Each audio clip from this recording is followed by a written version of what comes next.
மத்திய அரசின் சார்பில் அறிமுகப்படுத்தப்பட்ட ஃப்ரீடம் 251 புதிய ரக மொபைல் போன் குறித்து பல்வேறு சர்ச்சைகள் தொடர்கின்றன.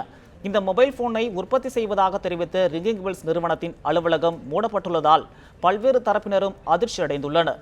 இந்நிலையில் மத்திய தொலைத்தொடர்புத்துறை அமைச்சகம் உத்தரப்பிரதேச மாநில அரசுக்கு ரிங்கிங் பெல்ஸ் நிறுவனம் குறித்து முழுமையாக ஆய்வு செய்து அறிக்கை சமர்ப்பிக்கும்படி உத்தரவிட்டுள்ளது.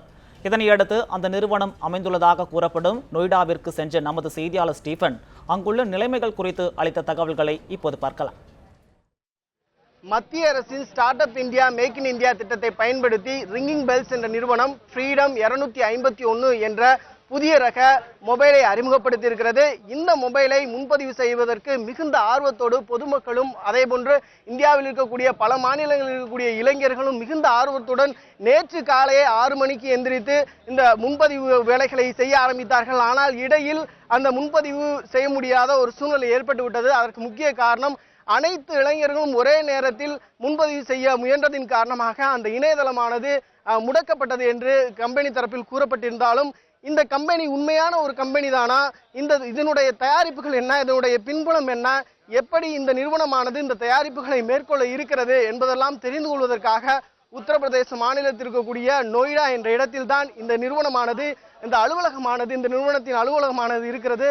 அந்த அலுவலகத்திற்கே நாம் நேரடியாக இங்கே வந்து இங்கு இருக்கக்கூடிய அதிகாரிகளை நாம் சந்திக்கலாம் என்று முயன்ற போது யாரும் இங்கு இல்லை என்ற ஒரு பதில்தான் அந்த செக்யூரிட்டியானவர் நமக்கு தந்திருந்தார். அதே போன்று இங்கு பெரிய அளவில் இளைஞர்களும் பெண்களும் தொடர்ந்து இந்த மொபைலை எப்படியாவது வாங்கி சென்ற நிறுவனத்தின் பெயர் பலகையானது இங்கு வைக்கப்பட்டிருக்கிறது.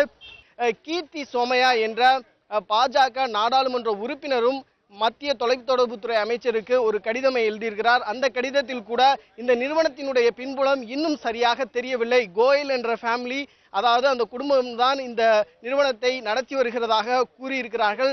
ஆனால் இதில் என்னென்ன விஷயங்கள் எல்லாம் இருக்கிறது, எப்படி இந்த நிறுவனமானது இந்த தயாரிப்புகளை மேற்கொள்ள இருக்கிறது என்பது குறித்த எந்த ஒரு தெளிவான ஆதாரங்களும் எந்த சான்றிதழ்களும் எதுவும் கிடையாது என்பதனை அவர் தெளிவுபடுத்தியிருக்கிறார். இதனை அடுத்து தொலைத்தொடர்புத்துறை அமைச்சகமானது தற்போது உத்தரப்பிரதேச மாநில அரசிற்கு ஒரு சுற்றறிக்கை அனுப்பியிருக்கிறது. அந்த சுற்றறிக்கையில் இந்த நிறுவனம் உண்மையான நிறுவனம் தானா என்பதனை ஆராய்ந்து அறிக்கை தாக்கல் செய்யவும் தொலைத்தொடர்புத்துறை அமைச்சகமானது உத்தரப்பிரதேச அரசிற்கு பரிந்துரை செய்திருக்கிறது.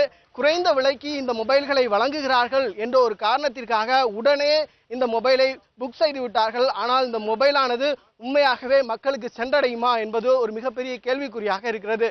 நியூஸ் 7 தமிழ் செய்திகளுக்காக ஒளிப்பதிவாளர் ரமகாந்துடன் ஸ்டீஃபன்.